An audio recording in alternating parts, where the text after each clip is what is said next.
Praise Lord. കർത്താവിൻ്റെ ധന്യമേറിയ നാമം ഈ സമയം പ്രഭാതത്തിൽ വാഴ്ത്തപ്പെടുമാറാകട്ടെ. അനുഗ്രഹിക്കപ്പെട്ട നല്ല സമയത്തിനായി കർത്താവിനെ സ്തുതിക്കുന്നു. മീറ്റിംഗ് ലീഡ് ചെയ്യുന്ന കർത്താവിൻ്റെ ബഹുമാന്യ സച്ചിൻ പാഷ കുടുംബം, വർഷിപ്പ് ലീഡ് ചെയ്ത അനിൽ പാഷ കുടുംബം, ഇവിടെ കടന്നു വന്ന ബഹുമാന്യരായ എല്ലാ ദേവദാസന്മാരെയും, പ്രിയ ജോറൂട്ടി അങ്കിൾ, ബെഞ്ചമിൻ അങ്കിൾ, അതുപോലെ പ്രകാശ് അങ്കിൾ, അതുപോലെ ഫേസിറ്റി ചർച്ചിലെ ബഹുമാന്യരായ ദേവദാസന്മാർ, കുടുംബങ്ങൾ, പ്രിയപ്പെട്ടവരെ എല്ലാവരെയും എനിക്ക് പരിചയം എല്ലാവരെയും ഇല്ല എങ്കിൽ തന്നെയും എല്ലാവരും ഒരിക്കൽ കൂടെ കർത്താവ് യേശു ക്രിസ്തുവിൻ്റെ നാമത്തിൽ ഉള്ള നിസ്തുല സ്നേഹവന്ദനത്തെ ഈ സമയം അറിയിക്കുന്നു. നമ്മുടെ സമയം വളരെ ഇവിടെ പ്രത്യേകിച്ച് കാനഡയിൽ വളരെ ഫ്രഷ് ആയിട്ടുള്ള ഒരു ടൈമാണ്. എങ്കിൽ തന്നെ നമ്മുടെ ദാനിയൽ പാസ് പറഞ്ഞ പോലെ പലരുടെയും വീഡിയോ ഇപ്പോഴും ഓഫായിട്ട് തന്നെ ഇരിക്കുന്നു. ഈ വീഡിയോ ഒന്ന് ഓൺ ചെയ്യാൻ വേണ്ടിയിട്ടാണ് സമയം ഒന്ന് മാറ്റിയത്. പിന്നെയും കഴിയുന്നതും നിങ്ങൾ വീഡിയോ ഓൺ ചെയ്യാൻ പറ്റുന്ന ഒരു സാഹചര്യമാണെങ്കിൽ വീഡിയോ ഓൺ ചെയ്താൽ നല്ലതായിരിക്കുമെന്ന് പ്രത്യേകമായിട്ട് ഓർമ്മിപ്പിക്കുന്നു. അല്ലെങ്കിൽ ഞാൻ ഈ ലാപ്ടോപ്പിൽ സംസാരിക്കുന്നത് പോലെ ഇരിക്കും. സ്തോത്രം. നമ്മൾ കഴിഞ്ഞ ആഴ്ച 9-ാം അധ്യായം അവസാനിപ്പിച്ചു നിർത്തി. ഈ ആഴ്ചയിൽ നമ്മൾ 10-ാം അധ്യായത്തിലേക്ക് കടക്കുകയാണ്. കഴിഞ്ഞ അധ്യായത്തിൽ കർത്താവിൻ്റെ പരമാധികാരം, ദൈവിക നിർണയങ്ങൾ, തിരഞ്ഞെടുപ്പ് തുറന്ന് ചിന്തിപ്പാൻ ഇടയായി. കോപപാത്രങ്ങളായിരുന്ന നമ്മെ കരുണാപാത്രങ്ങളാക്കി മാറ്റി. ആ കരുണയ്ക്ക് വേണ്ടി തിരഞ്ഞെടുത്ത ഇസ്രായേൽ കോപപാത്രങ്ങളായിട്ട് മാറി. അതിനെ അവർക്കൊരു ശേഷിപ്പ് വെച്ചിട്ടുണ്ട് എന്ന് ഇനി തുടർന്ന് നമ്മൾ 11-ാം അധ്യായത്തിലോട്ട് വരുമ്പോൾ അത് പിന്നെയും പഠിക്കുവാനിടയായിത്തീരും. ഇന്ന് 10-ാം അധ്യായം നമ്മൾ ചിന്തിക്കുന്നത് ഒരു 4 ഭാഗങ്ങളായിട്ടാണ്. ഞാനത് ഇവിടുന്ന് ഷെയർ ചെയ്യുന്നു.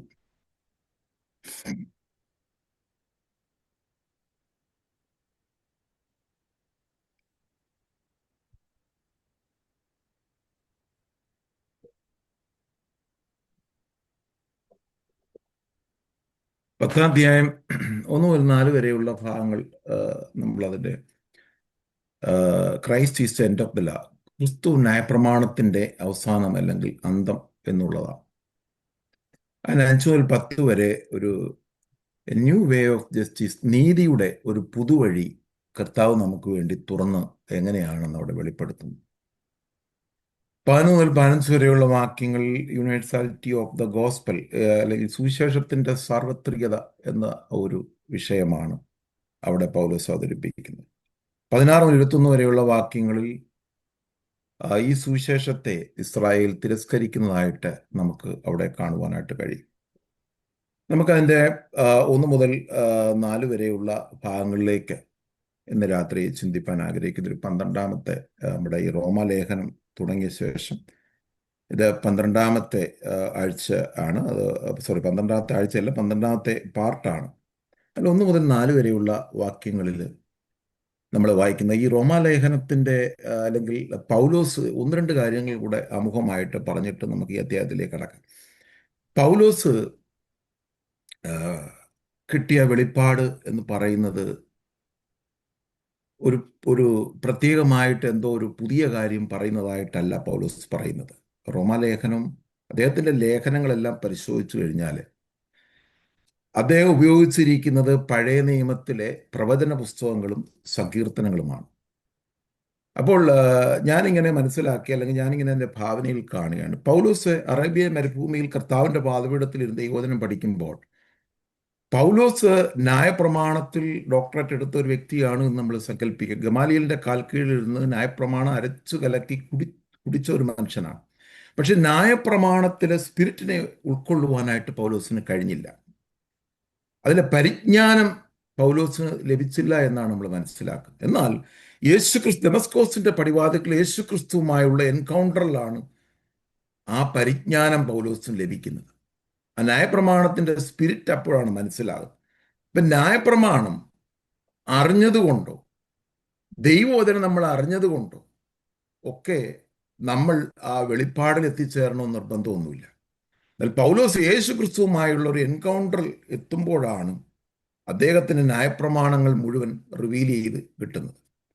അപ്പോൾ ന്യായപ്രമാണം പൗലോസിന് റിവീൽ ചെയ്ത കാര്യങ്ങളാണ് റോമാലേഖനത്തിൽ പൗലോസ് യഹൂദന്മാരോടും ജാതികളെയൊക്കെ പഠിപ്പിക്കുന്നത്. അതിനുപയോഗിച്ചിരിക്കുന്ന ഈ അധ്യായങ്ങൾ മുഴുവൻ തന്നെ സങ്കീർത്തനങ്ങളും പ്രവചന പുസ്തകങ്ങളുമാണ്. നമുക്കത് എല്ലാ കഴിഞ്ഞ അധ്യായങ്ങളിലൊക്കെ നമ്മൾ കണ്ടു. ഞാനിന്ന് പറയാനുള്ള കാരണം, ഈ വെളിപ്പാടെന്ന് പറയുന്നത് ഒരിക്കലും ദൈവവചനവുമായിട്ട് കണക്ട് ചെയ്യപ്പെട്ടാണ്. ഇതെല്ലാം പ്രവാചകന്മാർക്ക് ദൈവം ഓൾറെഡി മുൻകൂട്ടി അറിയിച്ച കാര്യങ്ങളാണ്. കർത്താവിൻ്റെ വരവിനെക്കുറിച്ചും കർത്താവിൻ്റെ നീതിയെക്കുറിച്ചും വരാനിരിക്കുന്ന രാജ്യം, നിത്യജീവൻ, സഹസ്രാബ്ദ വാഴ്ച, മുഴുവൻ കാര്യങ്ങളും പഴയ നിയമത്തിൽ പ്രവാചകന്മാർക്ക് ദൈവം വെളിപ്പെടുത്തി കൊടുത്തു. അതിൻ്റെ ഒരു ഫുൾഫിൽമെൻ്റ് ആണ് പുതിയ നിയമത്തിൽ കൂടെ നമ്മൾ കാണുന്നത്. അതിലേക്കുള്ളൊരു ഓട്ടമാണ് നമ്മൾ ചെയ്തുകൊണ്ടിരിക്കുന്നത്. അതിലേക്ക് നമ്മൾ കർത്താവിൻ്റെ വരവ് വരെയും അല്ലെങ്കിൽ നമ്മുടെ മരണം വരെയും ഓടേണ്ടിയിരിക്കുന്നു. അതുകൊണ്ട് വെളിപ്പാടെന്ന് പറയുന്നത് പെട്ടെന്ന് ഒരു സുപ്രഭാതത്തിൽ കിട്ടിയ അതിനെക്കുറിച്ചല്ല പൗലോസ് പറയുന്നത്. പൗലോസ് പണ്ട് വായിച്ചിരുന്ന ഉൽപ്പത്തി പുസ്തകമൊക്കെ എടുത്ത് യേശു ക്രിസ്തുവുമായുള്ള എൻകൗണ്ടറേഷൻ വായിക്കുമ്പോൾ പൗലോസ് പറയുകയാണ്, ഇതെങ്ങനെയാണ് ഈ പരിച്ഛേദന ചെയ്യേണ്ടത്, ഇതെങ്ങനെയാണ് എനിക്ക് നീതിയായി വരുന്നത്. അതൊക്കെ ചിന്തിക്കുമ്പോൾ പൗലോസ് പറയട്ടെ, അബ്രഹാമിനെ ഇങ്ങനെ പറയുകയാണ്, എടോ പൗലോസേ, കർത്താവ് പറയുകയാണ്, അബ്രഹാം അഗ്രചർമ്മിയായിട്ടിരുന്നപ്പോഴാണ് എന്നെ വിശ്വസിച്ചത്. ഞാൻ അവൻ്റെ വിശ്വാസമാണ് നീതിയായി കണക്കിട്ട്. ഇത് നീ സർവ്വസഭകളോടും ലേഖനമായി അറിയിക്കണം. പരിച്ഛേദനയല്ല, അഗ്രധർമ്മിയായിട്ടിരിക്കുമ്പോൾ അബ്രഹാം വിശ്വസിക്കുകയും അത് നീതിയായി കണക്കിടുകയും ചെയ്തു. അതുകൊണ്ട് നീ ഇത് സർവ്വസഭകൾക്കും ഈ ലേഖനം എഴുതണം. അതാണ് പൗലോസ് ഒരു വെളിപ്പാട് കിട്ടി എന്ന് പറയുന്നത്. അത് കർത്താവ് വെളിപ്പെടുത്തി കൊടുത്ത് പുതുതായിട്ടൊന്നും സ്ഥാപിക്കുകയല്ല പൗലോസ് ചെയ്യുന്നത്. പൗലോസ് ചെയ്തത് പഴയ നിയമ പുസ്തകങ്ങളും സങ്കീർത്തനങ്ങൾ, പ്രവചന പുസ്തകങ്ങൾ ഇതൊക്കെ ആധാരമാക്കി പൗലോസ് അവരോട് സുവിശേഷം പറയുന്നതായിട്ടാണ് നമ്മൾ ഈ ഭാഗങ്ങളിലൊക്കെ മനസ്സിലാക്കുന്നത്. അങ്ങനെയാണ്. അല്ല, നമുക്ക് ഏതൊരു പ്രസംഗം, ഏതൊരു ബൈബിൾ പ്രഭാഷകനായാലും പണ്ഡിതനായാലും പേര് കേട്ട ആരായാലും ആരുടെ മെസ്സേജുകൾ നിങ്ങൾ കേട്ടാലും ദൈവവചനവുമായിട്ട് കണക്ട് ചെയ്യപ്പെട്ടിട്ടുണ്ടോ? എവിടെയെങ്കിലും റെഫറൻസ് ഉണ്ടോ? ചരിത്ര സംഭവങ്ങൾ പലപ്പോഴും ചിലപ്പോൾ വ്യത്യാസങ്ങൾ വരാം. എഴുതപ്പെട്ട ചരിത്രങ്ങളിലെ അതിൻ്റെ കാലാകാലങ്ങളോ അല്ലെങ്കിൽ അതിൻ്റെ വർഷങ്ങൾക്കോ വ്യത്യാസങ്ങളൊക്കെ വരാതെ ഒരു വലിയ കോൺട്രഡിക്ടറി ആയിട്ട് വരുന്നില്ലെങ്കിൽ തന്നെയും എവിടെയെങ്കിലും ഏതെങ്കിലും വചനഭാഗങ്ങൾ ഇതുമായിട്ട് കണക്ട് ചെയ്യപ്പെട്ടോ? പൗലോസ് ഒരിക്കലും ഒരു പുതിയൊരു വെളിപ്പാടോ അല്ലെങ്കിൽ പൗലോസിൻ്റെതായിട്ടൊന്നും സ്ഥാപിക്കുകയല്ല ചെയ്തത്. യേശു ക്രിസ്തു അല്ലെങ്കിൽ പഴയ നിയമത്തിൽ ദൈവം പഠിപ്പിച്ച കാര്യങ്ങളെ റിവീൽ ചെയ്യാൻ ഇവിടെ ചെയ്യുന്നത് എന്ന് ഞാൻ ആമുഖമായി പറഞ്ഞുകൊണ്ട് അധ്യായത്തിലേക്ക് കടക്കുകയാണ്. 10-ാം അധ്യായം 1-ാമത്തെ വാക്യത്തിൽ പറയുന്നു, സഹോദരന്മാരെ, അവർ രക്ഷിക്കപ്പെടണം എന്ന് തന്നെ എൻ്റെ ഹൃദയവാഞ്ചയും അവർക്ക് വേണ്ടിയുള്ള ദൈവത്തോടുള്ള യാചനയുമാണ്.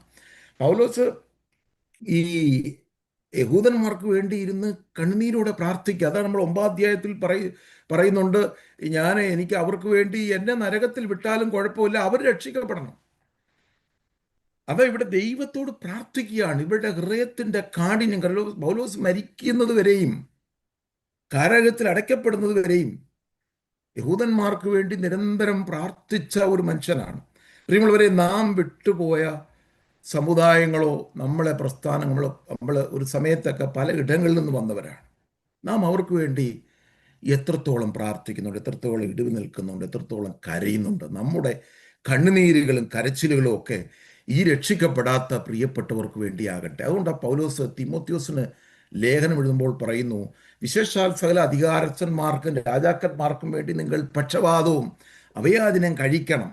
നമുക്ക് എന്തിനാണ്? നമ്മൾ സ്വസ്ഥതയും സാവധാനതയും ഉള്ള ഒരു നല്ല ജീവനം കഴിക്കണമെങ്കിൽ നിങ്ങൾ അവർക്ക് വിവേകവും ജ്ഞാനവും കൊടുക്കണം. അതിനുവേണ്ടി നിങ്ങൾ പ്രാർത്ഥിക്കണം. എന്നിട്ട് അടുത്ത ഭാഗം അവർ ഒരു കാര്യം കൂടെ, അവരെല്ലാം രക്ഷ പ്രാപിക്കുവാനായിട്ട് ദൈവം ആഗ്രഹിക്കുന്നു. അവിടെ എഴുതിയിരിക്കുന്നത് സകല മനുഷ്യർ. അവിടെ ദൈവം ഒരു പാർഷ്യാലിറ്റി കാണിക്കുന്നില്ല. എല്ലാവരും രക്ഷ പ്രാപിക്കണം. ഞാനത് എൻ്റെ വചന അടിസ്ഥാനത്തിലാണ് പറയുന്നത്.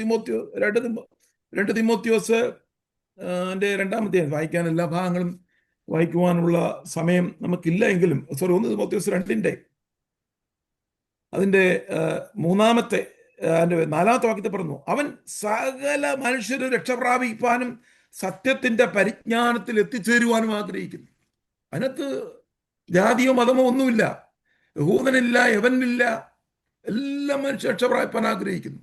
എന്ന് പറഞ്ഞാൽ ഈവൻ അൽ-ഖ്വയ്ദ ആയാലും ലക്ഷറി തോയ്ബ ആയാലും ഹമാസ് ആയാലും ഈ ലോകത്തുള്ള സകല ജാതികളും രക്ഷ പ്രാപിപ്പാൻ ദൈവം ആഗ്രഹിക്കുന്നു. നമുക്കിപ്പോൾ ഇസ്രായേലിനോട് ഭയങ്കര സ്നേഹം, ഒരു ഇസ്രായേലുകാരാണ്. ദൈവത്തിന് ഹമാസിനോടും സ്നേഹമാണ്. സകല തീവ്രവാദികളോടും ദൈവത്തിന് സ്നേഹമാണ്. സകല മനുഷ്യനും നമുക്ക് പ്രത്യേക പുതിയ നിയമത്തിൽ യേശുക്രിസ്തുവിന്റെ പുതിയ നിയമ തന്റെ രക്തത്താൽ ആ പുതിയ നിയമ ഉടമ്പടി സ്ഥാപിച്ച ശേഷം എല്ലാ മനുഷ്യനും രക്ഷപ്രാപ്തി ആഗ്രഹിക്കുകയാണ്. അതുകൊണ്ട് ഇസ്രായേൽ ചെയ്യുന്ന നമുക്ക് നീതിയായിട്ടൊന്നും കാണാൻ പറ്റത്തില്ല. മനുഷ്യനെ കൊല്ലുന്നതൊന്നും ഒരു നീതിയായിട്ട് നമുക്ക് കാണാൻ പറ്റുന്നില്ല. അത് അവരുടെ സ്വഭാവമാണ്, അവരുടെ എരിവാണ്, അവരുടെ സീലാണ് അവിടെ വെളിപ്പെടുത്തുന്നതായിട്ട് നമുക്ക് മനസ്സിലാക്കുന്നത്.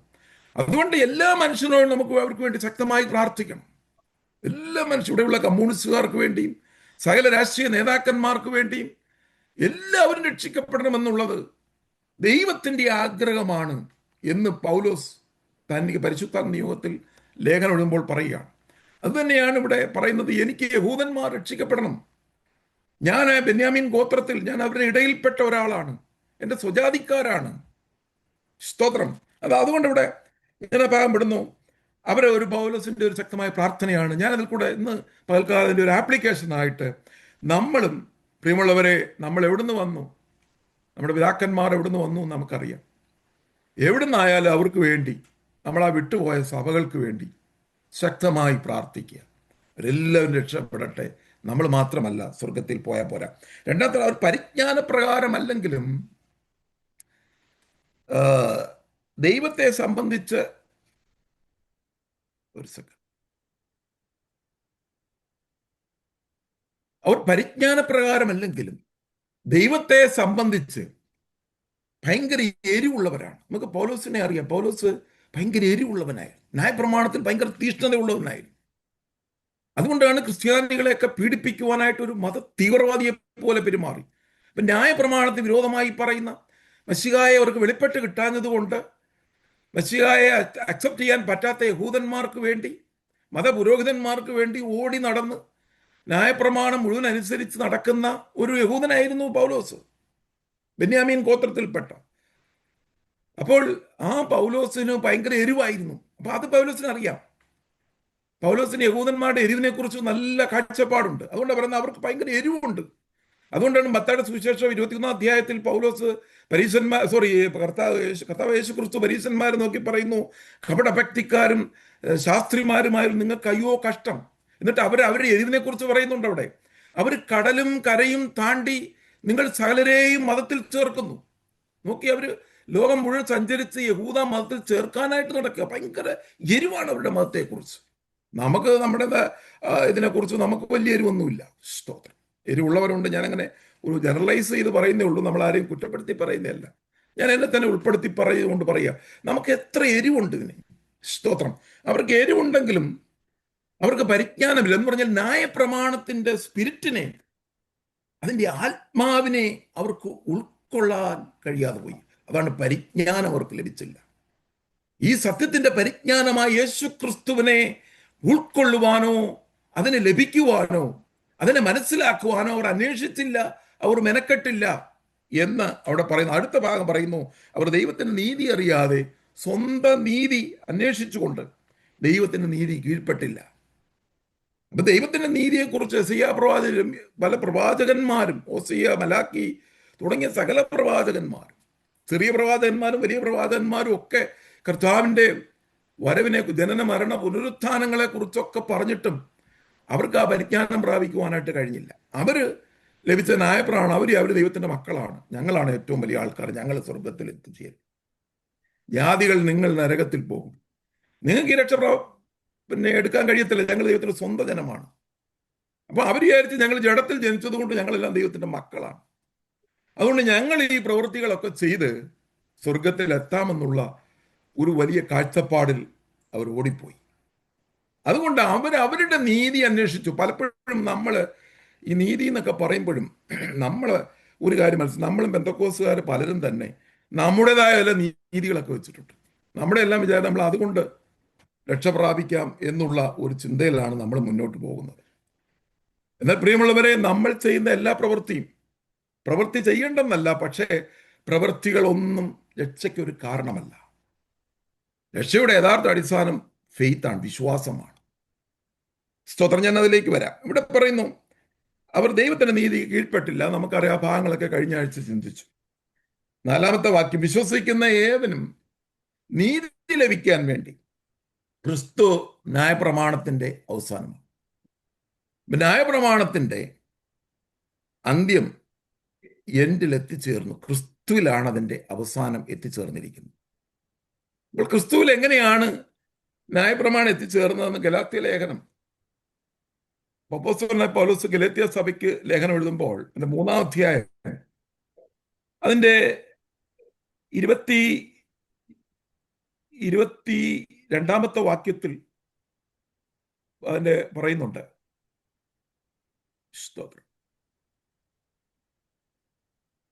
24, അങ്ങനെ നാം 3-24 അങ്ങനെ നാം വിശ്വാസത്താൽ നീതീകരിക്കപ്പെടേണ്ടതിന് ന്യായപ്രമാണം ക്രിസ്തുവിന്റെ അടുക്കലേക്ക് നടത്തുവാൻ നമുക്ക് ശിശുപാലകനായി എത്തി എന്നുള്ളതാണ്.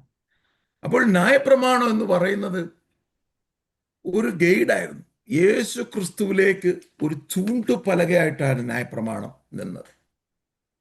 ന്യായപ്രമാണത്തിന് കർത്താവ് പറഞ്ഞു, മത്തായിയുടെ സുവിശേഷം 5:17 പറഞ്ഞു, ന്യായപ്രമാണം ഞാൻ നീക്കാനല്ല. ചിലർ പറയുന്നു യേശു ഒന്ന് ന്യായപ്രമാണം നീക്കിക്കളഞ്ഞു. അങ്ങനെ പഠിപ്പിക്കലൊക്കെ പല പ്രോസ്പെരിറ്റി ചർച്ചകളിലൊക്കെ നമുക്ക് കേൾക്കാനായിട്ട് കഴിയും. വളരെ അപകടകരമായ ഒരു ഒരു ഉപദേശമാണിത്. ഒരിക്കലും കർത്താവ്, നമ്മൾ പലപ്പോഴും വചനം വളരെ വ്യക്തമായിട്ട് നമ്മളെ പഠിപ്പിക്കുന്നത്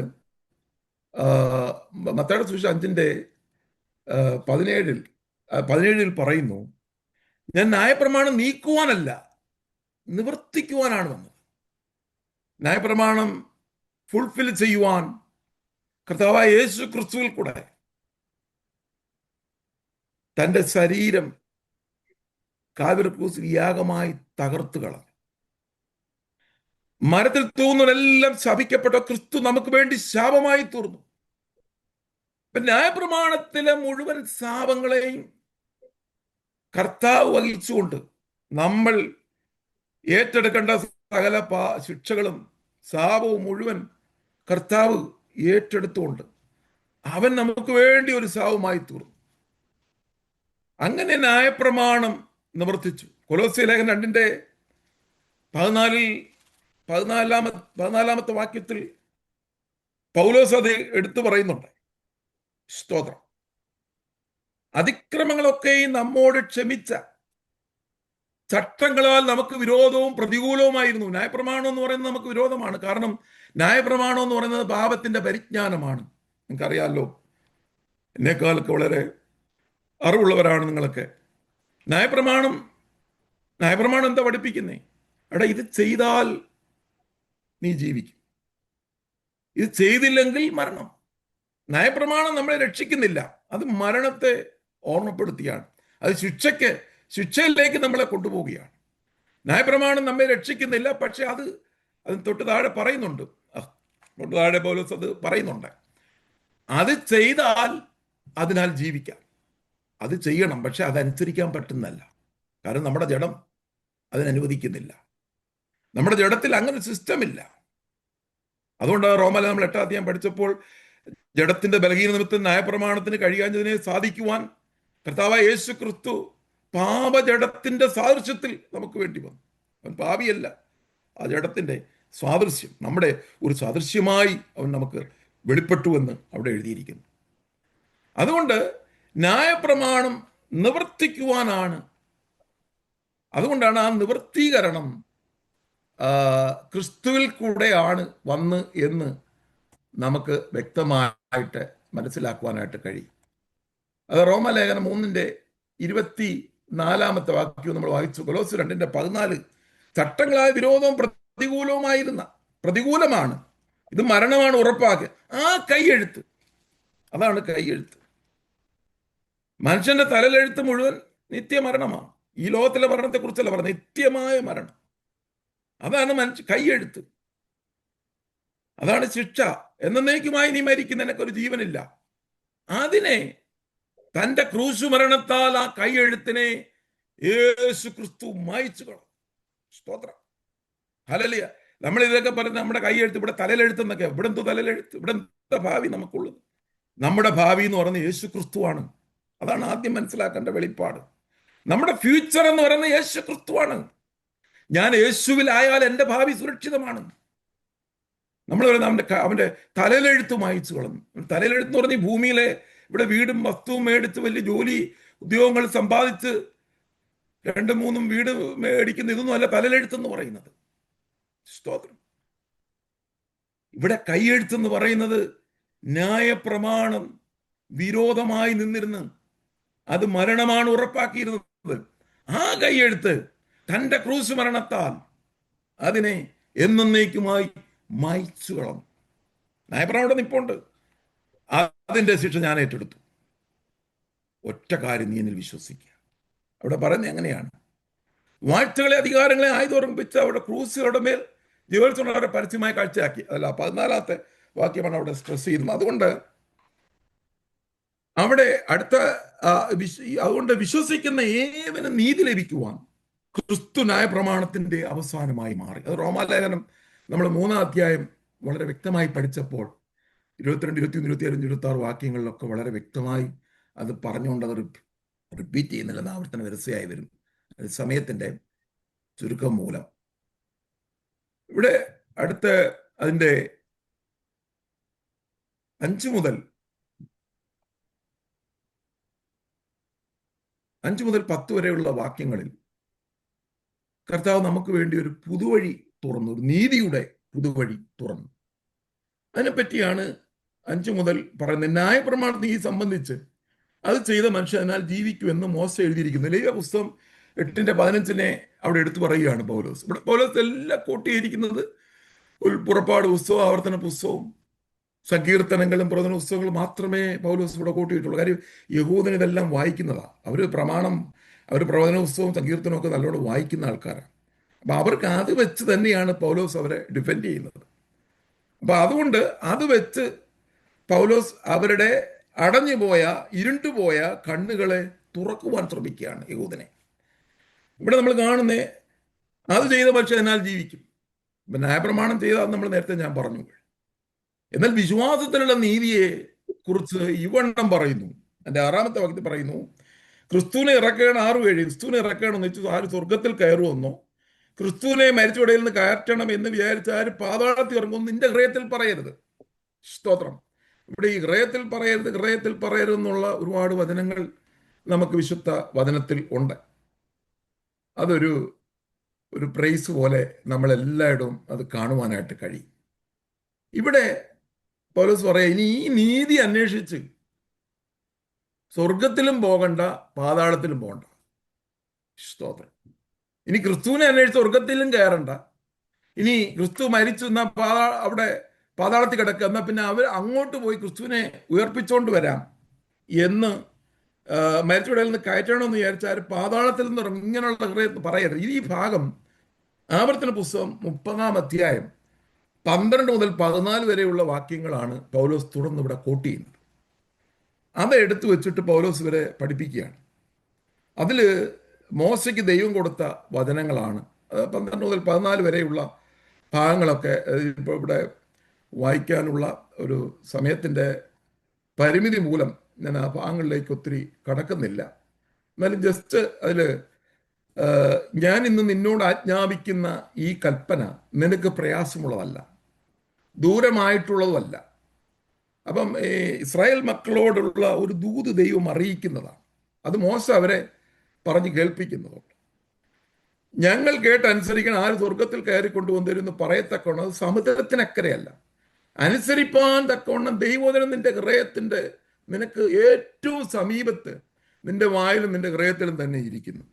അപ്പൊ ദൈവത്തിന്റെ വചനം തൊട്ടടുത്ത് തന്നെ ഉണ്ട്. ക്രിസ്തു നമുക്ക് വേണ്ടി സ്വർഗത്തിൽ ഇറങ്ങി വന്നു, അവൻ മരിച്ചു, ഉയർത്തെഴുന്നേറ്റു, സ്വർഗത്തിലേക്ക് പോയി, പിതാവിന്റെ വലത്തുഭാഗത്തിൽ നമുക്ക് ഇന്ന് പക്ഷപാതം ചെയ്യുന്നു. നമ്മുടെ ഫെയ്ത്ത് അതാണ്, വിശ്വാസം അതാണ്. ഇനി അതുകൊണ്ട് നിങ്ങളിത് അന്വേഷിച്ചു പോകണ്ട. ഈ സുവിശേഷം നിങ്ങളുടെ മുമ്പിലേക്ക്, അവിടെ പഴയ നിയമത്തിൽ മോശയിൽ കൂടെ ആ നിഴല് അവിടെ വെളിപ്പെടുത്തുകയാണ് ചെയ്യുന്നത്.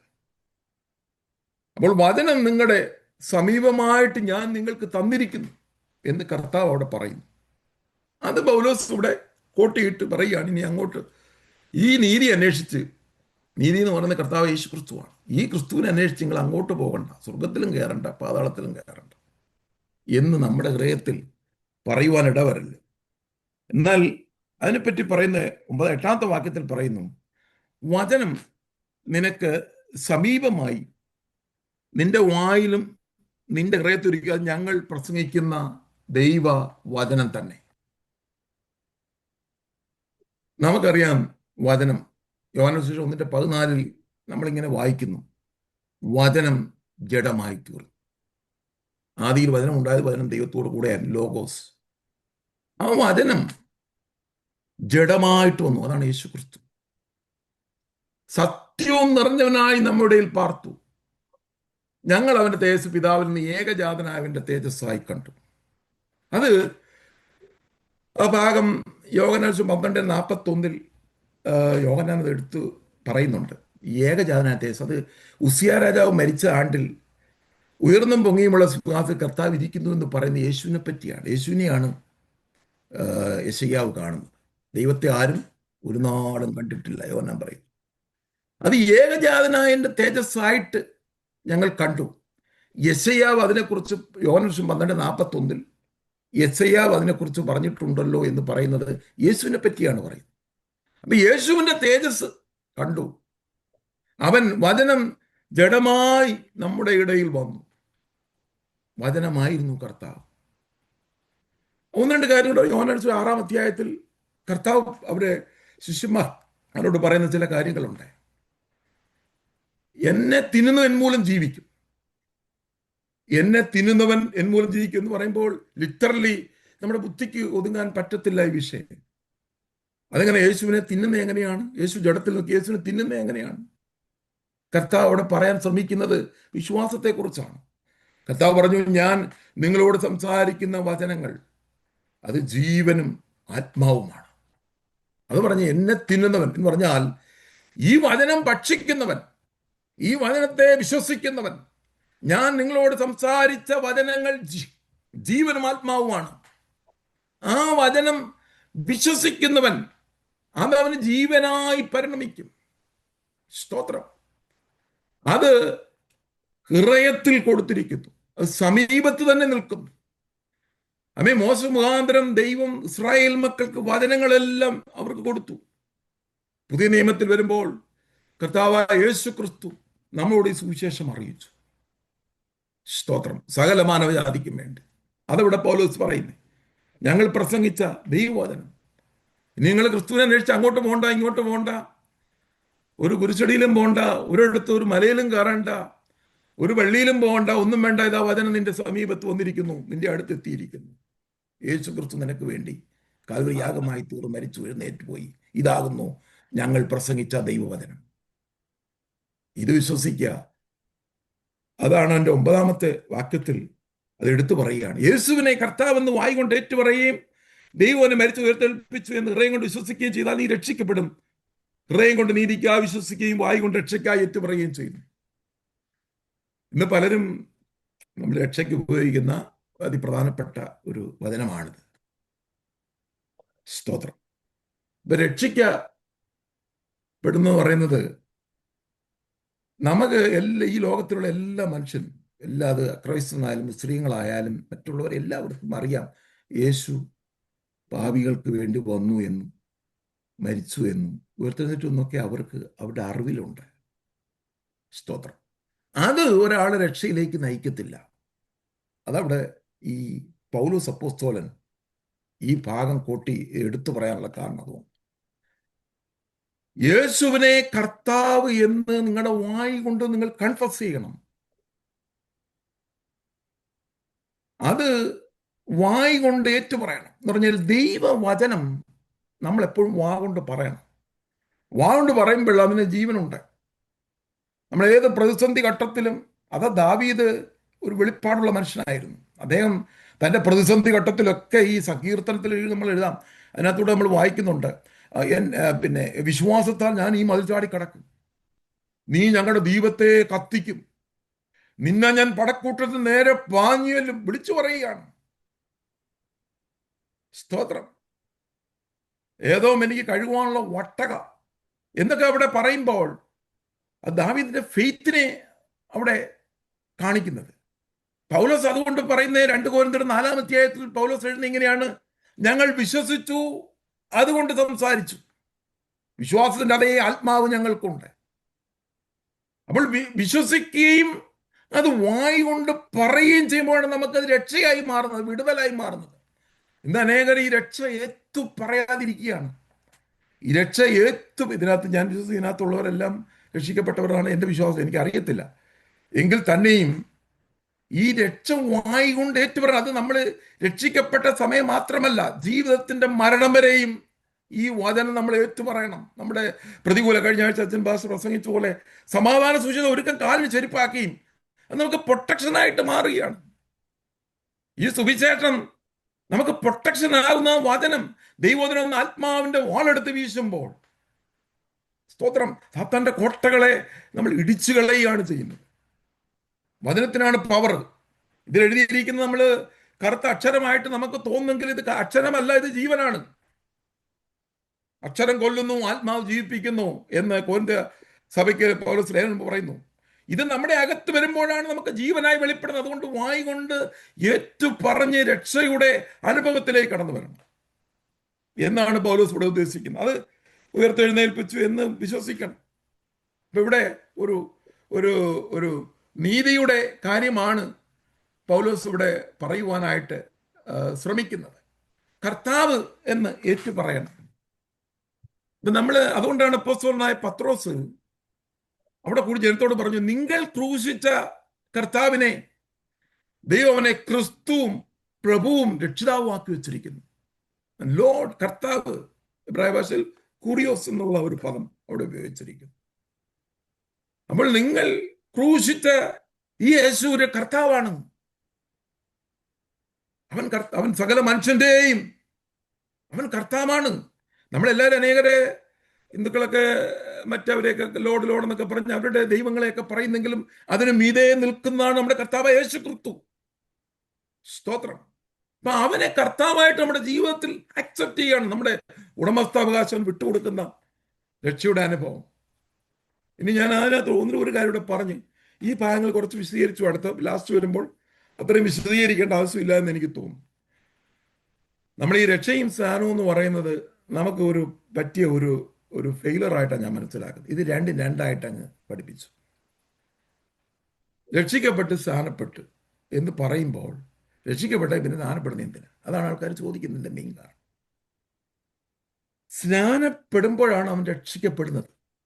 അതാണ് അപ്പോസ്തല പ്രവൃത്തി 2-ാം അധ്യായം 47-ാമത്തെ അത് അവസാനിക്കുമ്പോൾ അവിടെ ലൂക്കോസ് എഴുതി ഇങ്ങനെയാണ്: രക്ഷിക്കപ്പെടുന്നവരെ ദിനംപ്രതി സഭയോട് ചേർത്തുകൊണ്ടിരുന്നു. അപ്പോൾ രക്ഷിക്കപ്പെടുക എന്ന് പറഞ്ഞാൽ സ്നാനത്തിൽ കൂടെയാണ് അത് കംപ്ലീറ്റ് ചെയ്തത്. സ്നാനം എന്ന് പറയുന്നത് നമ്മൾ സാധന ക്ലാസ് അല്ല, ഞാൻ സാധന ക്ലാസ്സിനെ കുറിച്ച് അതല്ല പറയുന്നത്. എങ്കിൽ ഇതിനോട് ചേർന്ന് പറയുമ്പോൾ നമുക്ക് ഒത്തിരി കൺഫ്യൂഷൻ ഉണ്ടായി. നമ്മളിതെല്ലാം രക്ഷാവാദനമൊക്കെ ഏറ്റു പറഞ്ഞ് പിന്നെയും വർഷങ്ങൾ ഇരിക്കുക സ്നാനപ്പെടാം. ഇത് പറയുന്ന സമയത്ത് തന്നെ സ്നാനപ്പെടുത്തണം. നമുക്ക് അങ്ങനെയുള്ള സാഹചര്യം ഒരുക്കുന്നെങ്കിൽ ഓൺ ദ സ്പോട്ടിൽ സ്നാനപ്പെടുത്തണം. പത്രോസ് 3000 പേരെ അവരെ ശിഷ്യന്മാർ അവരെ സ്നാനപ്പെടുത്തി. ഷണ്ണൻ വന്നു. ഷണ്ണൻ ഫിലിപ്പോസിനോട് ചോദിച്ചു, എനിക്ക് സ്നാനപ്പെടണമെന്ന് പറഞ്ഞു. അപ്പൊ ഫിലിപ്പോസ് ചോദിച്ചു, നീ വിശ്വസിക്കുന്നു? വാ കൊണ്ട് കൺഫസ് ചെയ്യിച്ചു, രക്ഷ ഏറ്റു പറയിച്ചു. ഞാൻ വിശ്വസിക്കുന്നു, ദൈവപുത്രൻ വിശ്വസിക്കുന്നു. യേശു ദൈവപുത്രനാണെന്ന് പറഞ്ഞതിനാണ് ഇവർ അടികൊണ്ടത്. ഈ 1-ാം നൂറ്റാണ്ടിൽ അപ്പോസ്തലന്മാർ രക്തസാക്ഷിയെ യേശു ദൈവപുത്രനായതുകൊണ്ട് എന്ന് പറഞ്ഞതുകൊണ്ടാണ്. ഇന്ന് യേശു ദൈവമാണെന്ന് പറയുമ്പോഴാണ് നമുക്ക് പ്രതിസന്ധി വരുന്നത്. യേശു കാറ് തരും, വീട് തരും, ബംഗ്ലാവ് തരും എന്ന് പറഞ്ഞാൽ ഒരു പ്രശ്നവുമില്ല. ആരും അടിക്കാൻ വരത്തില്ല, ആരും നമ്മളെ ഉപദ്രവിക്കത്തില്ല. ഇത് എല്ലാവർക്കും വേണമല്ലോ, ഈ സാധനങ്ങൾ മൊത്തം നമുക്കും വേണം, എല്ലാവർക്കും വേണം. അതുകൊണ്ട് ഇത് പറയുന്ന ഒരു പ്രതിസന്ധി നമുക്കില്ല. ഈ സുവിശേഷത്തിന് ഒരു വിരോധവും ഇല്ല. തിമോഥെയോസിന്റെ ലേഖനം പൗലോസ് പറയുന്നു, ക്രിസ്തുയേശുവിൽ മനസ്സോടെ ജീവിക്കാൻ ആഗ്രഹിക്കുന്നവർക്കെല്ലാം ഉപദ്രവം ഉണ്ടാകും, പെർസിക്യൂഷൻ ഉണ്ടാകും, കഷ്ടങ്ങളുണ്ടാകും, പീഡനങ്ങളുണ്ടാകും. അതുകൊണ്ട് ഇവിടെ പൗലോസ് പറയുന്നത്, നിങ്ങൾ അത് രക്ഷയ്ക്കായിട്ടാണ് ഏറ്റു പറയുന്നത്. 2, നിങ്ങളുടെ വിശ്വാസം എന്ന് പറയുന്നത് നീതിയായിട്ട് നിങ്ങൾ കണക്കെടുക്കും. നമ്മുടെ വിശ്വാസത്തെ ആണ് ദൈവം അക്സെപ്റ്റ്. നമ്മുടെ ഒരു പ്രവൃത്തിയും കാരണമല്ല.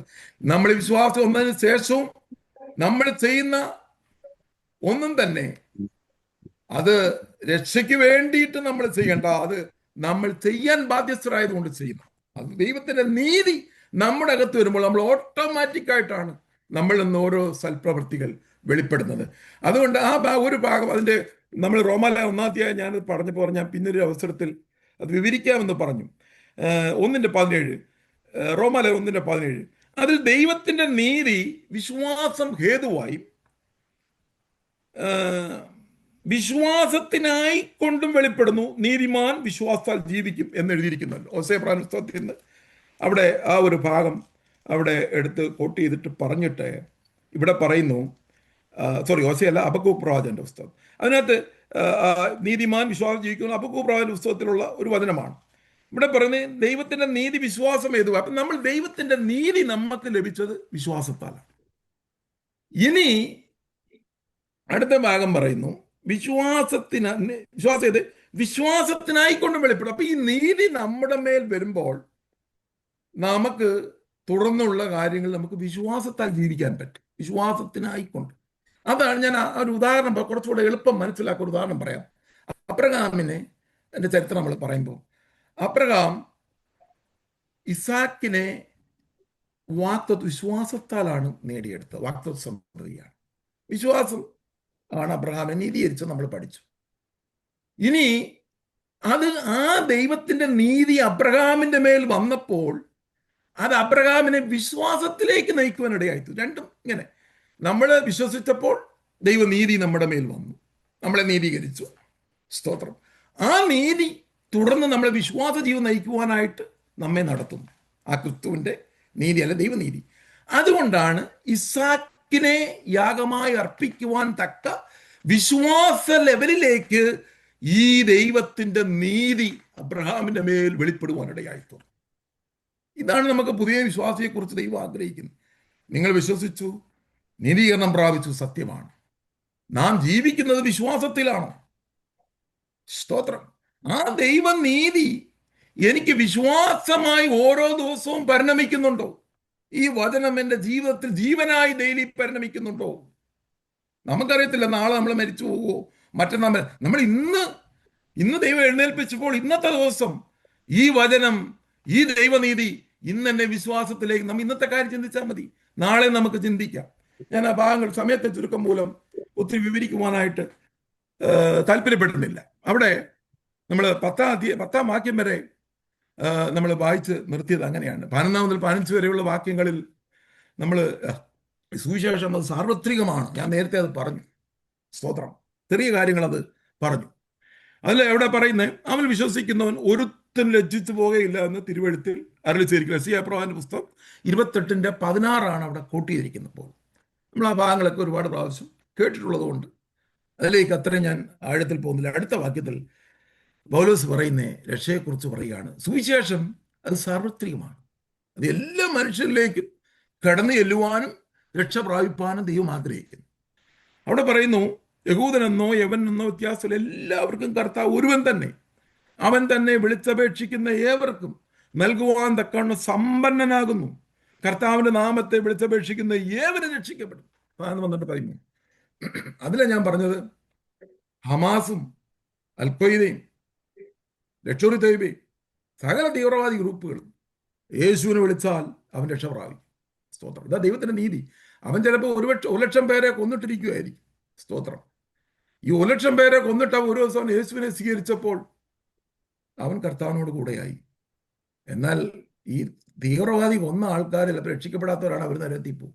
ഇതാണ് ദൈവത്തിന്റെ നീതി എന്ന് പറയുന്നത്. സ്തോത്രം. അതുകൊണ്ടാണ് ക്രൂസിലെ കള്ളനോട്, ഇന്ന് നീ എന്നോടുകൂടെ പറുദീസയിലിരിക്കും. ഒരു കള്ളൻ ഓൺ ദ സ്പോട്ടിൽ അവന്റെ വെളിപ്പാട്, അവൻ രാജത്വം, കർത്താവിന്റെ രാജത്വത്തെ മനസ്സിലാക്കുക. ആ വെളിപ്പാട്, യഹൂദന് കിട്ടാത്ത ആ റെവലേഷൻ അവനിൽ വെളിപ്പെട്ടത് കൊണ്ട് അവനതെല്ലാം ഒബ്സർവ് ചെയ്ത് അവൻ രക്ഷപ്രാപിക്കാൻ ഇടയായിത്തീർന്നു. ആ ഭാഗത്തിലേക്കാണ് ഇവിടെ പറയുന്നു, കർത്താവിനെ വിളിച്ചപേക്ഷിക്കുന്ന ഏവനും നൽകുവാൻ തക്കവണ്ണം അവൻ സമ്പന്നനാണ് എന്ന് ഇവിടെ 12-ാമത്തെ അതിനകത്ത് ഈ വാക്യങ്ങളൊക്കെ തന്നെ ഇവിടെ കോട്ട് ചെയ്തിരിക്കുന്നത്. 13-ാമത്തെ വാക്യം എന്ന് പറയുന്നത് അവിടെ കോട്ട് ചെയ്ത് കർത്താവിനകത്ത് വിളിച്ച് രക്ഷിക്കപ്പെടുമെന്നുള്ളത് യോവേൽ പ്രവാചകന്റെ പുസ്തകം 2:32 സ്തോത്രം ഹല്ലേലൂയ.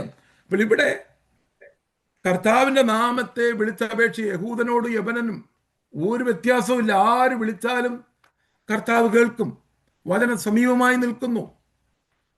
ഇനി എങ്ങും പോകേണ്ട കാര്യമില്ല.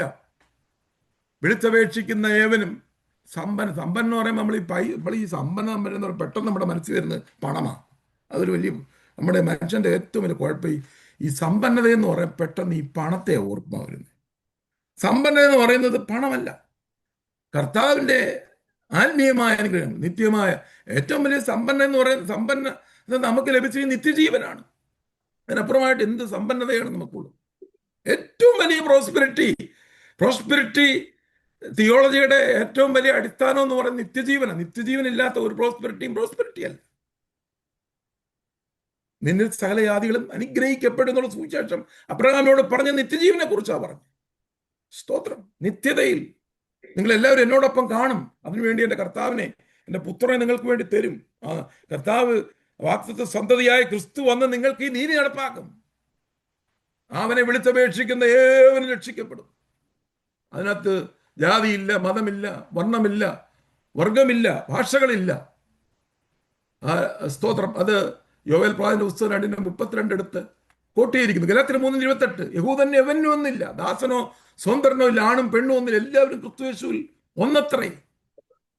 അപ്പോസ്തലർ 10:36 എല്ലാവരുടെയും കർത്താവായ യേശു ക്രിസ്തു മൂലം സമാധാന സുവിശേഷം ഇസ്രായേൽ മക്കൾക്ക് അയച്ച കർത്താവായ യേശു ക്രിസ്തു തന്നെ വിളിച്ചപേക്ഷിക്കുന്ന എല്ലാവർക്കും കൊടുക്കുവാൻ സമ്പന്നനാണ്. എഫേസ്യർ 3:18 അവൻ അപ്രമേയ ധനത്തെ കുറിച്ച് പറയുന്നു. ക്രിസ്തുയേശുവിലുള്ള ആ രക്ഷയെക്കുറിച്ച് വ്യക്തമായി പറയുന്നു. സ്തോത്രം. പൗലോസിനെ പറയുന്നത്, ഞാൻ ക്രിസ്തുവിന്റെ അൺമെഷറബിൾ റിച്ചസിനെ കുറിച്ച് പ്രസംഗിക്കുവാനാണ് ഞാൻ നിങ്ങളുടെ അടുക്കലേക്ക് എത്തിയിരിക്കുന്നത്. പാപക്ഷമ, സ്തോത്ര, നിത്യജീവൻ, നിത്യശാപത്ത് വിടുതൽ, കൃപാവരങ്ങൾ, സകല അനുഗ്രഹങ്ങളാൽ, സകല ആത്മീയ അനുഗ്രഹങ്ങളാൽ, വിശുദ്ധി, തേജസ്, ഏറ്റവും വലിയ തേജസ്കരണം, തേജസ്കരിക്കപ്പെട്ട ശരീരം, ഇതൊക്കെയും നമുക്ക് നൽകുവാൻ തക്കവണ്ണം സമ്പന്നനാണ്. അതാണ് നമ്മൾ ഇതൊക്കെ എടുത്തിട്ട് അനേകർ ദുർവ്യാഖ്യാനം ചെയ്യാറുണ്ട്. വിളിച്ചപേക്ഷിച്ചോ എല്ലാം തരും. വചനം കോട്ടിക്കളയുന്ന ഒരു കാലഘട്ടത്തിന് നടുവിൽ ഞാൻ നിങ്ങൾ നിൽക്കുമ്പോൾ വളരെ നമ്മൾ ശ്രദ്ധിക്കേണ്ടിയിരിക്കുന്നു. നമ്മൾ കോണ്ടക്സ്റ്റുകളെ മനസ്സിലാക്കാതെ. ഇനി 14-ാമത്തെ വാക്യം നമ്മൾ വായിക്കുമ്പോൾ അവിടെ എഴുതിയിരിക്കുന്നു, എന്നാൽ വിശ്വസിക്കാത്തവനെ എങ്ങനെ വിളിച്ചപേക്ഷിക്കും? അവർ കേട്ടില്ലാത്തവനെ എങ്ങനെ വിശ്വസിക്കും? പ്രസംഗിക്കില്ല എങ്ങനെ കേൾക്കും?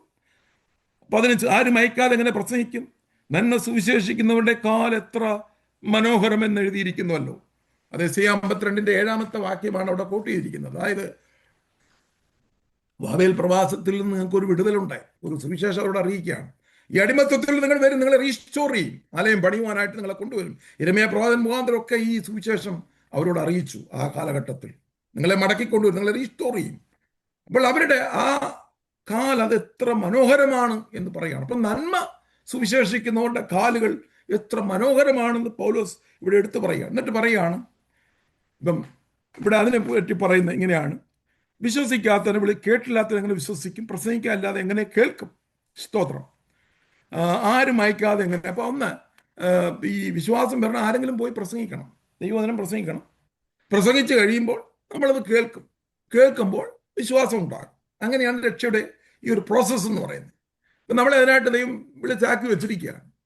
പ്രസംഗിക്കണം, ഈ ദൈവവചനം നേരോട് ഷെയർ ചെയ്യണം, അവർ കേൾക്കും. അപ്പം ഇത് കേൾക്കാത്ത പറയാണ്, ഞങ്ങൾ കേട്ടിട്ടില്ലല്ലോ, ഞങ്ങളെങ്ങനെ വിശ്വസിക്കുന്നത്? അപ്പം യഹൂദൻ ചോദിക്കുക, ഞങ്ങളിത് കേട്ടിട്ടില്ലല്ലോ, ഞങ്ങളെങ്ങനെ വിശ്വസിക്കും എന്നൊരാൾ ചോദിച്ചാൽ അതിനെപ്പറ്റി ഉള്ള തുറന്നുള്ള കാര്യങ്ങളാണ് പൗലോസ് ഇവിടെ പറയുവാൻ ശ്രമിക്കുന്നത്. അതിൻ്റെ 16 മുതൽ 21 വരെയുള്ള വാക്യങ്ങളിൽ ഇസ്രായേൽക്കാർ ദൈവത്തെ, ഈ സുവിശേഷത്തെ തിരസ്കരിച്ചതായിട്ട് നമുക്ക് കാണുവാനായിട്ട് കഴിയും. അവിടെ പറയുന്നു,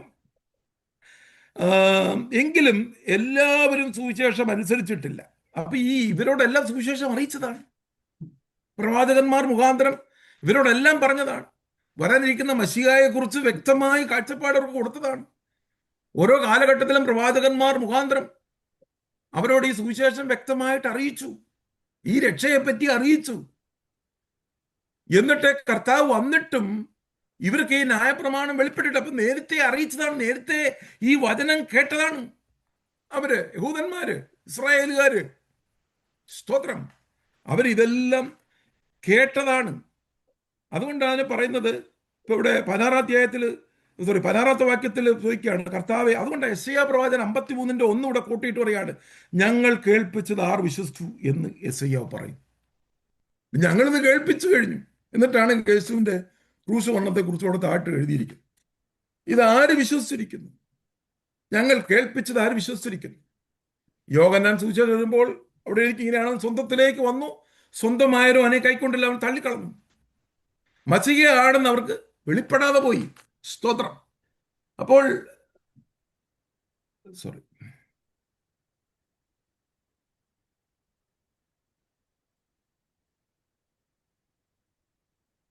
അവർക്കത് മശിഹയാണെന്ന് തിരിച്ചറിയുവാൻ കഴിയാതെ പോയി. ഞങ്ങൾ കേൾപ്പിച്ചത് ആർ വിശ്വസിച്ചിരിക്കുന്നു എന്ന് യെശയ്യാവ് പറയുന്നു.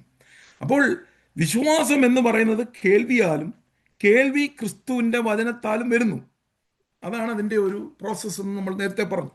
അടുത്ത ഭാഗം, എന്നാൽ അവർ കേട്ടിട്ടില്ലയോ എന്ന് ഞാൻ ചോദിക്കുന്നു, കേട്ടിരിക്കുന്നു നിശ്ചയം.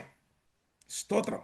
അവരുടെ നാദം സർവഭൂമിയിലും, അവരുടെ വചനം ഭൂതലത്തിന്റെ അറ്റത്തോളവും പറഞ്ഞു. സങ്കീർത്തനം 19:14 വാക്യം ഇവിടെ പൗലോസ് കോട്ട് ചെയ്യുകയാണ്. 18 വാക്യത്തിൽ അവരുടെ നാദം സർവഭൂമിയിലും, അവരുടെ വചനം ഭൂതലത്തിന്റെ അറ്റത്തോളവും പരന്നു. അപ്പൊ സുവിശേഷം കേട്ടിട്ടില്ല എന്ന് വിചാരിച്ച് ആർക്കും ഇത് അനുസരിക്കാതിരിക്കാൻ പറ്റത്തില്ല. എല്ലായിടും സുവിശേഷം സ്പ്രെഡ് ചെയ്തു. പഴയ നിയമത്തിലും ദൈവം അവരോട് സംസാരിച്ചു. മോശയുടെ കാലത്തിന് ശേഷം പ്രവാചകന്മാർ കൂടെ സംസാരിച്ചു. അതിനുശേഷം കർത്താവ് വന്നു, കർത്താവ് അവരോട് നേരിട്ട് സംസാരിച്ചു. അപ്പൊ അവർക്ക് ഒരു വിധത്തിലും ഇനി ഞങ്ങളിത് കേട്ടിട്ടില്ല എന്ന് പറയാനായിട്ട് കഴിയത്തില്ല. അതുകൊണ്ടാണ് ഈ സുവിശേഷം സർവ്വയിടത്തും അറിയിക്കണമെന്നുള്ള ഒരു കാര്യം നമ്മളെ ഓർപ്പിക്കുന്നത്. എന്നാൽ ഇസ്രായേൽ ഗ്രഹിച്ചില്ലയോ എന്ന് ഞാൻ ചോദിക്കുന്നു. 19 വാക്യം, ജനമല്ലാത്തവരെ കൊണ്ട് ഞാൻ നിങ്ങൾക്ക് എരിവ് വരുത്തും, മൂഢജാതിയെ കൊണ്ട് നിങ്ങൾ കോപം ജനിപ്പിക്കും എന്ന് മോശ പറയുന്നു. അത് ആവർത്തന പുസ്തകം 32:21 വാക്യോടെ കോട്ട് ചെയ്യുകയാണ്. അപ്പോൾ ജാതികൾ, മൂഢജാതികൾ, പ്രിയമുള്ളവരെ, ജാതികൾ ആ കാലഘട്ടത്തിൽ വന്നപ്പോൾ അവർക്ക് അതിനകത്ത് ഭയങ്കര അസൂയുണ്ടായി. നമുക്കറിയാമല്ലോ, അവര് യഹൂദന്മാരെ ഈ ജാതികളെയൊക്കെ പീഡിപ്പിക്കുന്ന നമുക്കറിയാം. അപ്പോൾ ജാതികളെങ്കിലും വന്നു, ഈ ജാതികൾ ഈ രക്ഷ സ്വീകരിച്ചു. അങ്ങനെങ്കിലും നിങ്ങൾ ആ അസൂയ, അങ്ങനെയെങ്കിലും നിങ്ങൾക്ക് അവിടെ ഹൃദയത്തിലൊരു എരിവ് വന്നു, ഒരു അസൂയ വന്നു. അയ്യോ, ജാതികൾ ഈ ക്രിസ്തുവിനെ അറിഞ്ഞു, അവർക്ക് സൗജന്യമായി ലഭിച്ചു, അയ്യോ ഞങ്ങൾക്ക് ലഭിച്ചില്ലല്ലോ, അല്ലെങ്കിൽ ഞങ്ങൾക്കത്. അങ്ങനെയെങ്കിലും, അതാ പറയുന്നത്, ആ മൂഢജാതിയെ കൊണ്ട് നിങ്ങൾക്ക് അസൂയ വരുത്തും, നിങ്ങൾക്ക് എരിവ് വരുത്തും, നിങ്ങൾ എരിയും. അതവരെരിഞ്ഞു. ആ കാലഘട്ടത്തിൽ അവർ എരിഞ്ഞു, എരിയുവാനിടയായി പ്രവചനം നിവൃത്തിയായി വന്നു. സ്തോത്രം. ജനമല്ലാത്തവരെ കൊണ്ട് എനിക്ക് എരിവ് വരുത്തും. എന്റെ ജനമല്ലാതിരുന്ന ഒരു ജനം, നമ്മൾ ദൈവത്തിന്റെ ജനമല്ലായിരുന്നു, അവരായിരുന്നു ജനം, അവരായിരുന്നു വാഗ്ദത്തം പ്രാപിച്ചവര്.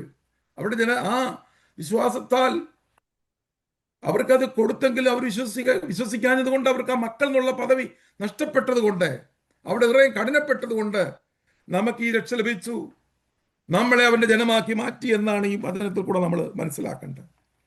എൻ്റെ 20 വാക്യത്തിൽ പറയുന്നു, എന്നെ അന്വേഷിക്കാത്തവർ എന്നെ കണ്ടെത്തി, എന്നെ ചോദിക്കാത്തവർക്ക് ഞാൻ പ്രത്യക്ഷനായി എന്ന് ധൈര്യത്തോടെ പറയുന്നു. അത് യെശയ്യാവ് 65:1-2 വാക്യങ്ങൾ പോലീസൂടെ കോട്ട് ചെയ്യുകയാണ്.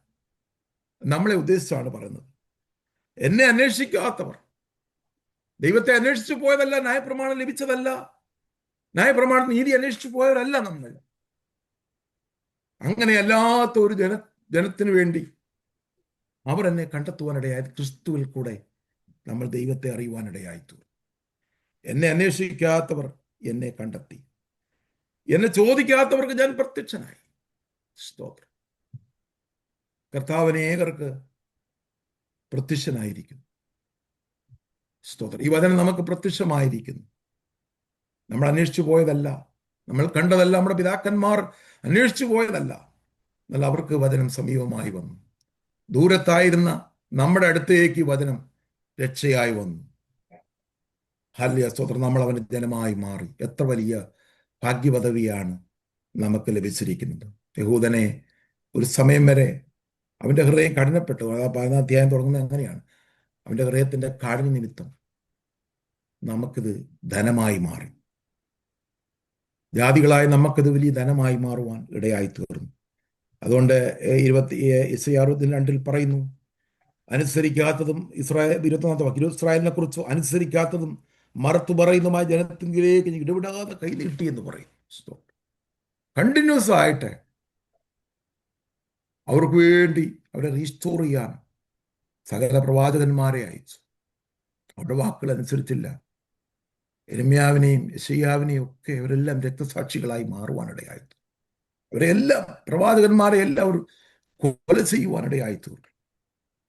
ഇടവിടാതെ നോൺ സ്റ്റോപ്പായിട്ട് മകനെ മകളെ വാ, മടങ്ങി വാ, മടങ്ങി വാ, വിഗ്രഹങ്ങളെ വിട്ട് മടങ്ങി വാ, ജാതി ആരാധനകളെ വിട്ട് മടങ്ങി വാ, മടങ്ങി വാ എന്ന് യഹൂദനോട് നിരന്തരം പ്രവാചകന്മാർ കൂടെ ദൂതറിയിച്ചു. ഞാൻ നിങ്ങൾക്ക് വേണ്ടി മത്സ്യകായെ തരും, ആ മത്സ്യകായിൽ കൂടെ നിന്റെ ജനത്തിൽ വീണ്ടെടുപ്പുണ്ട്. അവർക്കത് വിശ്വസിക്കുവാനായി പറ്റിയില്ല. ഇടവിടാതെ കൈനീട്ടി അവർ അനുസരിക്കാത്ത, മറുത്തു പറയുന്ന, തർക്കുത്തരം പറയുന്ന, പിറുപിറുക്കുന്ന ഒരു ജനമായി അവർ മാറുവാനിടയായി തോന്നും. എന്നാൽ പുതിയ നിയമത്തിൽ യഹൂദനോ യവനോ ഒന്നുമില്ല, എല്ലാ മനുഷ്യൻ, തീവ്രവാദിയെന്നോ ഒരു ജാതിയൊന്നുമില്ല. നമുക്ക് ആരോടും അതിലെ പ്രത്യേകിച്ച് ഒരു രാഷ്ട്രത്തോട് നമുക്ക് പ്രത്യേകിച്ചൊരു മമതയുടെ ആവശ്യമില്ല. നമ്മൾ കർത്താവിൻ്റെ മക്കളാണ്. അവരെല്ലാവരെയും നമുക്ക് സ്നേഹിപ്പാൻ, എല്ലാ രാഷ്ട്രങ്ങളെയും എല്ലാവരെയും സ്നേഹിപ്പാനുള്ള ദൈവകൃപ നമ്മൾ പ്രാപിക്കണം. അതാണ് കർത്താവ് നമ്മളിലൂടെ ആഗ്രഹിക്കുന്നത്. കർത്താവിൻ്റെ നീതി നമ്മുടെ അകത്ത് വരുമ്പോൾ നമുക്ക് മറ്റുള്ളവരെ സ്നേഹിപ്പാൻ കഴിയും. അതിനകത്ത് ജാതിയോ വർഗമോ വർണ്ണമോ വ്യത്യാസമില്ലാതെ, അവരുടെ ജാതി നോക്കാതെ, അവരുടെ മതം നോക്കാതെ, അവരുടെ നിറം നോക്കാതെ, പലപ്പോഴും നമ്മളെല്ലാം പറഞ്ഞു പോയിട്ടു ഇന്ന ജാതി, ഇന്ന ആൾക്കാർ, അവരോടൊക്കെ പലപ്പോഴും നമുക്ക് നമ്മുടെ ഹൃദയത്തിനകത്തൊരു പുച്ഛമുണ്ടായെങ്കിൽ നമ്മളത് ഏറ്റുപറയണം. നമ്മൾ നിരപ്പ് പ്രാപിക്കണം. പൗലോസിന്റെ പ്രാർത്ഥന യഹൂദൻ രക്ഷിക്കപ്പെടണമെന്നുള്ളത്. നമ്മുടെ പ്രാർത്ഥന എന്താണ്? നമുക്ക് ലഭിച്ച ഈ നീതി മറ്റുള്ളവർക്ക് കൊടുപ്പാൻ, മറ്റുള്ളവർക്ക് ഇടപെടാതെ പ്രാർത്ഥിപ്പാൻ, മറ്റുള്ളവർ രക്ഷയിലേക്ക് പ്രവേശിപ്പാൻ, ഈ സുവിശേഷം സ്പ്രെഡ് ചെയ്യുവാൻ ദൈവം നമ്മളെ ഈ കാലഘട്ടത്തിൽ ആക്കി വച്ചിരിക്കുക. അതിനകത്ത് ഇവിടെ താമസിക്കുമ്പോൾ ഇവിടെ കാനഡിയൻ എന്നില്ല, എല്ലാ ജാതി എല്ലാവരോടും നമ്മൾ സുവിശേഷം പ്രത്യേകമായി ഇന്നാരോട് മാത്രമേ സുവിശേഷം പറയാനൊന്നുമില്ല. എല്ലാ മനുഷ്യരോടും നമ്മൾ സുവിശേഷം പറയുവാനായിട്ട് ദൈവം നമ്മെ വിളിച്ചിരിക്കുന്നു. ആ നീതിയിലേക്ക് ദൈവം നമ്മെ നടത്തുന്നു. അവിശ്വാസത്തിനായിക്കൊണ്ട് നമ്മളെ ദൈവം സഹായിക്കട്ടെ എന്ന് ആത്മാർത്ഥമായി പ്രാർത്ഥിച്ചുകൊണ്ട് ഞാൻ എൻ്റെ ശുശ്രൂഷ വിരമിക്കുന്നു. God bless you all. ദൈവം നമ്മെ അനുഗ്രഹിക്കട്ടെ.